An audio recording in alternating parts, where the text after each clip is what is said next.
क्षमा करें साहब, पाकिस्तान जाने की बात छोड़िए, हम कश्मीर से फूटी कौड़ी नहीं लेते। यहां पढ़े लिखे लोग बैठे हैं, पत्रकार लोग भी हो सकता है भीड़ में बैठे हों। 3 प्रांतों के बराबर हम अकेले कश्मीर के ऊपर खर्च करते हैं और लेते एक फूटी कौड़ी भी नहीं। उसके बावजूद यदि वहां पाकिस्तान जिंदाबाद के नारे लगते हैं, इस्लामिक स्टेट के बाद झंडे लहराते हैं, तो मुझे कहने का हक दीजिए वीडियो रिकॉर्डिंग के सामने, कश्मीर वो बेवफा औरत हो चला है। यह भाषा केवल विनीत चौहान की है। कश्मीर वो बेवफा औरत हो चला है जो खाता हमसे है, पीता हमसे है, पहनता हमसे है और नैन मटक के पड़ोसी से करना चाहता है। आपकी तालियां बुलंद कीजिएगा सर। ऐसे हालात में मैंने कविता पढ़ी नहीं है। स्वागत है। मैं मुफ्ती साहब से कहना चाहता हूं कि तुम कहते हो कश्मीर के तुम ना जो सीएम होते, जाते पाकिस्तान वहां पर तुम उनके पीएम होते। मुफ्ती जी अगर पाकिस्तान का, आपकी तालियां थप्पड़ की तरह कश्मीर पहुंचे उनके पास में, मैं बोलने क्या जा रहा हूं। मुफ्ती जी अगर पाकिस्तान का कुछ इतिहास पढ़े होते, फांसी के तख्ते पर तुम भी भुट्टो संग चढ़े होते। फांसी के तख्ते पर तुम भी भुट्टो संग चढ़े होते। फांसी के तख्ते पर तुम भी भुट्टो संग चढ़े होते। ये तो हम हैं जो गद्दारों को कुर्सी दे देते हैं, आस्तीन के सब सांपों को छाती पर सह लेते हैं। कोई रण में जीती भूमि भी वापिस कर देता है, कोई सेना के लोहू को शाही से धो देता है, कोई मजहब के नारों से अलग देश बंटवाता है, कोई श्रीलंका में जाकर सेना को मरवाता है। लेकिन ये तो हम लोगों की सब किस्मत में होना था। कुमार, मैं एक लाइन में इस कश्मीर का कारण बताना चाहता हूं। स्वागत है। आज तक हम जिस आदमी के कारण इस कश्मीर को रो रहे हैं, गा रहे हैं, हो सकता है वो मुल्क की राजनीति के बड़े आदमी माने जाते हैं, लेकिन इतिहास उन्हें कभी माफ नहीं करेगा कि कश्मीर हम उनके कारण रो रहे हैं। मैं फिर कहता हूं, राजनीतिक दुशाले उतारना, मैं नाम लेने की हिम्मत कर रहा हूं, तालियों की हिम्मत आप जुटाना। लेकिन ये तो हम लोगों की सब किस्मत में होना था। लेकिन ये तो हम लोगों की सब किस्मत में होना था। नेहरू जी की कुछ भूलों पर जीवन भर को रोना था। नेहरू जी की कुछ भूलों पर जीवन भर को रोना था। नेहरू जी की कुछ भूलों, मुझे अच्छा लगा आप लोग समझ तो गए, नेहरू जी की कुछ भूलों पर जीवन भर को रोना था। अच्छा होता अगर पटेल, पता नहीं कितने लोग समझेंगे, मैं बोल तो रहा हूं, अच्छा होता अगर पटेल कुछ लोगों को झटका देते, कुछ को आजादी मिलते ही फांसी पर लटका देते, कुछ को आजादी मिलते ही फांसी पर लटका देते, कुछ को आजादी मिलते ही फांसी पर लटका देते। फिर ना कश्मीर का झंझट, ना खूनी होली होती, ना बंदूकों के साये में मेहंदी और रोली होती। अगर कबूतर श्वेत नहीं, इशारा समझे मैं बोल क्या रहा हूं, 55 साल तक ये मुल्क अक्षर गुलाब लगाकर सफेद कबूतर छोड़ता है। मैं अभी बागा बॉर्डर पर था, 14 अगस्त को कुमार एक दूसरे चैनल पर थे, मैं दूसरे चैनल पर था, हम दोनों बागा बॉर्डर पर थे।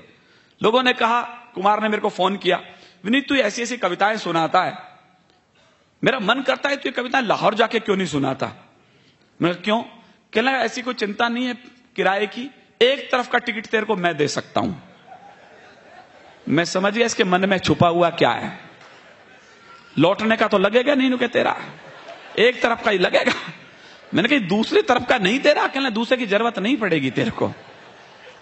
लेकिन सच मानिएगा, जब मैं बागा बॉर्डर पर था तो लाहौर से 3 फुट की दूरी है बस, हमारे बीच में गेट लगा हुआ है, आप सबने देखा होगा, जहां वो फ्लैग रिट्रीटिंग परेड होती है, वहां सैनिक खड़े होते हैं। तो पहली बार मेरी पत्नी ने मुझे कभी नहीं रोका कि कौन सी मैंने कहा जो उत्तर दिया, सच मानिएगा मैं सरस्वती के बेंच पर खड़ा हूं, ये कहा यही उत्तर मैंने ऋचा को दिया। मैं कहा बड़ा तारीफ करती हूं जब कोई सैनिक मर जाता है, सैनिक शहीद हो जाता है, एक बार यदि कलम का सिपाही शहीद हो जाए तो परवाह क्यों कर रही हो। मैंने कहा अगर कबूतर श्वेत नहीं हम गुरु के बाद छोड़ देते, इशारा समझे मैं बोल क्या रहा हूं, अगर कबूतर श्वेत नहीं हम गुरु के बाद छोड़ देते तो लाहौर कराची को हम दिल्ली तलक जोड़ देते, तो लाहौर कराची को हम दिल्ली तलक जोड़ देते। हमने सिखों को, सरदारों को चुटकुलों की कौम बना के छोड़ दिया साहब। ये चुटकुलों की कौम नहीं थी सर, ये हिंदुस्तान के बलिदानों का सबसे बड़ा शिलालेख थी। हमारे आंकड़े बताते हैं, आजादी की अपनी तालियों को सहेजिएगा, अच्छा लगे तो बड़ा करना। आंकड़े बताते हैं 123 ऑथेंटिक फांसी हुई है स्वाधीनता के संग्राम में। आपकी तालियां शहादत को शायद बड़ा करें। 83 बेटे सिख मां की कोख ने दिए थे उसके लिए। हमारे बड़े कवि हैं हरिओम पंवार जी, उन्होंने लिखा है हम कर्जा खाए बैठे हैं गुरु गोविंद की कुर्बानी का, हम क्या एहसान चुकाएंगे इनकी आंखों के पानी का। हम इनकी गणना करते हैं आजादी के आधारों में, जिनके आगे जिनके 2-2 बेटे चिन गए दीवारों में, जिनके आगे जिनके 2-2। इतिहास में उदाहरण नहीं मिला किसी मां के 4 बेटे और चारों के चारों इस तरीके से बलिदान हुए हों। 2 बेटे चमकौर के युद्ध में प्राण त्याग गए, 2 बेटे सरहिंद की दीवार में जिंदा चिनवा दिए गए। फतेह सिंह और जोरावर सिंह। छोटे भाई के गर्दन तक ईंट आई तो बड़ा भाई रोने लग गया। छोटे ने कहा, बड़े भैया डर गए लगते हो, बलिदान आया, मृत्यु सामने दिखी तो आंखों से आंसू आ गए। बड़े ने कहा, नहीं छोटे, डरा नहीं हूं। कहले, फिर रोते क्यों? जो उत्तर दिया, मेरे रोंगटे खड़े उसे जवाब देते समय। उसने कहा, छोटे, केवल इसलिए रो रहा हूं कि दुनिया में आया पहले मैं था, जा तू रहा है। बहुत अच्छे विनीत, बहुत अच्छे। उधर दोनों बेटे चले युद्ध करने के लिए चमकौर के युद्ध में, तो अचानक रण क्षेत्र से बीच में से वापस लौटे, गुरु मां के पास आए। कहने लगे, मां डर गई कि कहीं दोनों बेटे कायर तो नहीं निकले। उसने पूछा, बीच में कैसे आ गए युद्ध में से? कहने लगे, मां प्यास लगी है। मां के आंखों में लाल डोरे उभरे। कहने लगा, शर्म नहीं आती? रण क्षेत्र में खड़े हो, शत्रु के लहू से अपनी प्यास क्यों नहीं बुझा लेते? बहुत। चारों के चारों बेटे शहीद हो गए। तो गुरु मां रोने लगी, गुरु गोविंद सिंह के पास गई। मेरी कोख खाली हो गई है, मैं जीऊं तो जीऊं किसके लिए? गुरु गोविंद सिंह का, इतनी सी बात के लिए क्यों रोती हो? कहना, आप जिंदा रहने के लिए बचा क्या है? गुरु गोविंद सिंह ने जो जवाब दिया, सोने के अक्षरों में लिखा जाना चाहिए। देश धर्म के वास्ते वार दिए सुचार। मत बजाना विनीत चौहान की कविता पर ताली।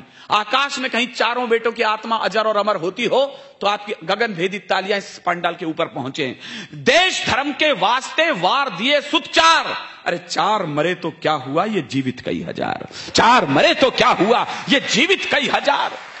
बलिदानों के पुष्प चढ़े हैं इस देश की बलिवेदी पर, तब कहीं जाकर आजादी की अक्षोहिणी सेना खड़ी हुई होती है। मुफ्ती मोहम्मद साहब, आपको क्या पता कश्मीर कैसे बचा है? यहां पढ़े लिखे लोग बैठे हैं, नई पीढ़ी को शायद न पता हो। मैं केवल इशारा कर रहा हूं, मुफ्ती मोहम्मद साहब का पिछला काला इतिहास बोल रहा हूं। जो समझदार लोग हैं वो ताली बजाएं, जो नई पीढ़ी है उन्हें बताएं कि विनीत चौहान बोल क्या रहा था। ये क्या जाने बलिदानों की क्या परिभाषा होती है। 2 लाइन मुफ्ती मोहम्मद साहब से कह रहा हूं, सच लगे तो फिर मुझे सूचना दे।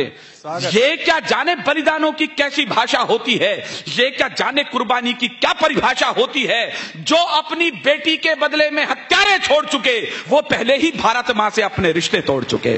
वो पहले ही भारत मां से अपने रिश्ते तोड़ चुके। अच्छा है विनीत, बहुत अच्छा है। तो मैंने कहा, अगर कबूतर श्वेत नहीं हम गुरु के बाद छोड़ देते तो लाहौर कराची को हम दिल्ली तलक जोड़ देते। अब भी अटल इरादे लेकर भारत के लोगों जागो, शांति मंत्र की पूजा छोड़ो, दुश्मन पर गोले दागो। शांति मंत्र की पूजा छोड़ो, दुश्मन पर गोले दागो। लेकिन हम तो वो लोग हैं साहब, अटल जी से लेकर वर्तमान समय तक सीमा रेखा नहीं लांघेंगे हम लोग बाग। नरेंद्र जी से भी पूछो, आप नरेंद्र मोदी जी से पूछो, तिब्बत तक टेंट गड़ गए चाइना के आकर के।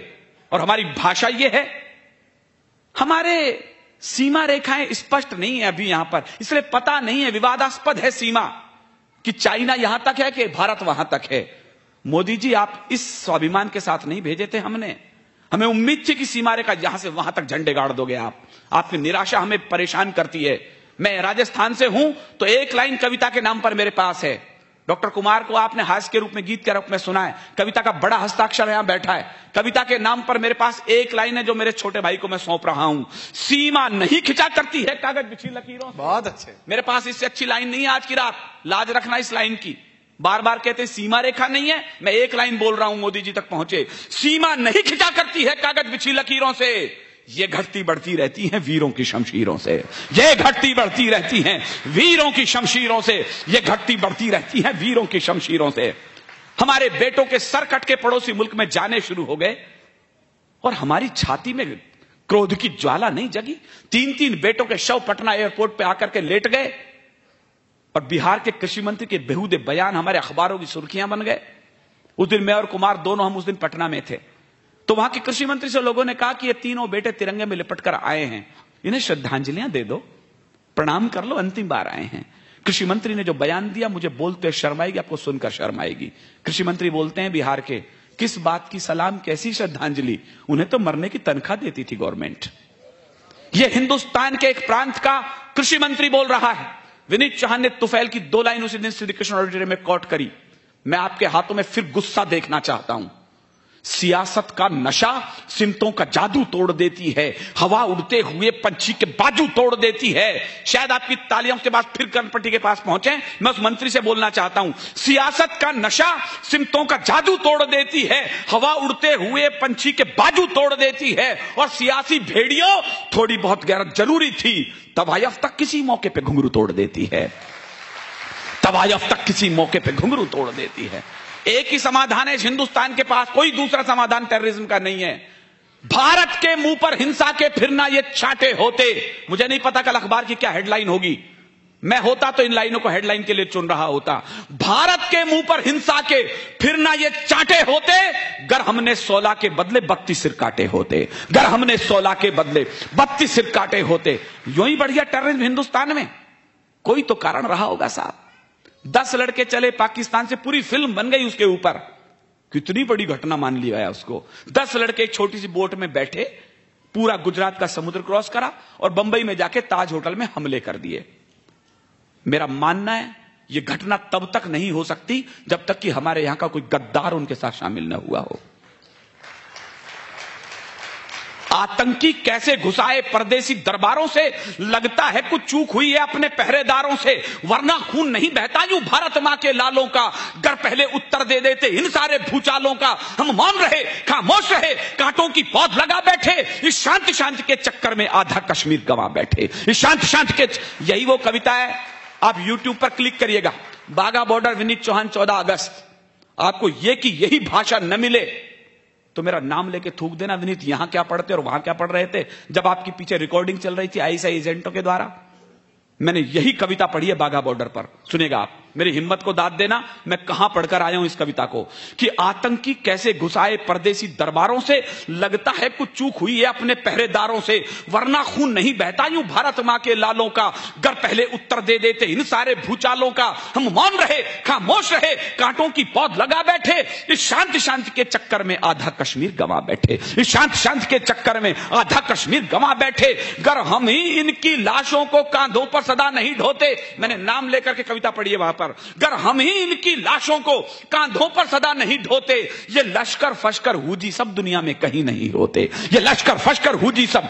आप कमजोर पढ़ रहे, मैं कविता छोटी कर रहा हूं। ये लश्कर फश्कर हुजी सब दुनिया में कहीं नहीं होते, मत कहो पड़ोसी मुल्कों से आतंकी आंधी मत करो, तुम अपने मिमियाते स्वर को शेरों की तरह बुलंद करो, तुम अपने मिमियाते स्वर को शेरों की तरह बुलंद करो। ये हमले पल में रुक सकते थे, ये हमले पल में रुक सकते थे, आगे बढ़कर हुंकार भरो, इन आतंकी अड्डों पर बस बम्बों की तुम बौछार करो, इन आतंकी अड्डों।